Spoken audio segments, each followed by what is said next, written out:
We writers are trained by the business. We are trained to believe what we do is secondary to what they do. We are trained to do the bidding of people who are motivated not by curiosity, but by protecting their jobs. And we lose sight of what our work is. It is not to contribute to their fortunes or our own. It is not to please them or critics or even the audiences who have also been trained. Our work is to reflect the world, say what is true in the face of so much lying. The rest is window dressing at best, triumph of the will at worst. Adrian Rich wrote, "I do know that art means nothing if it simply decorates the dinner table of the power which holds it hostage. The world is a mess. The world is beautiful.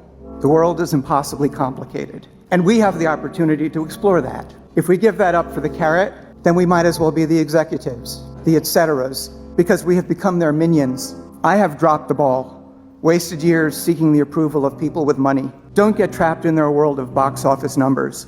You don't work for them. You don't work for the world of box office numbers. You work for the world. Don't worry about how to pitch. Don't pitch. Be nervous. Be vulnerable. Just make your story honest and tell it. They've tricked us into thinking we can't do it without them, but the truth is they cannot do anything of value without us.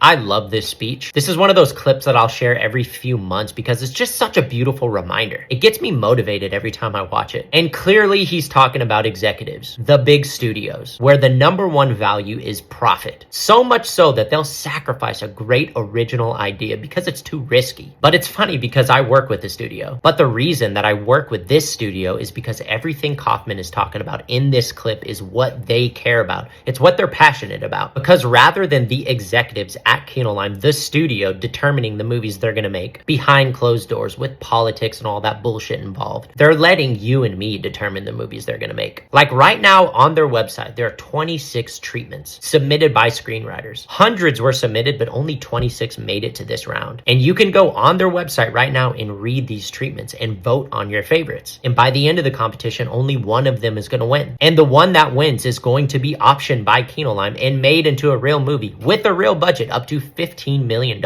And these are real original ideas, like real creative people with a real vision, fresh new voices, you know? And I just think that's so cool. It's kind of ass backwards. Like a real studio is letting the audience determine the movies they're gonna make. It's like open source filmmaking. Actually, you know what I like to say? They're like an anti-Hollywood studio. But anyway, I just wanted to share this because if you follow me, you like the content I make, and I feel like we all have a similar perspective. Like we love good movies, we love indie film, then you gotta check out Kino Lime because that's actually what they're all about as a studio.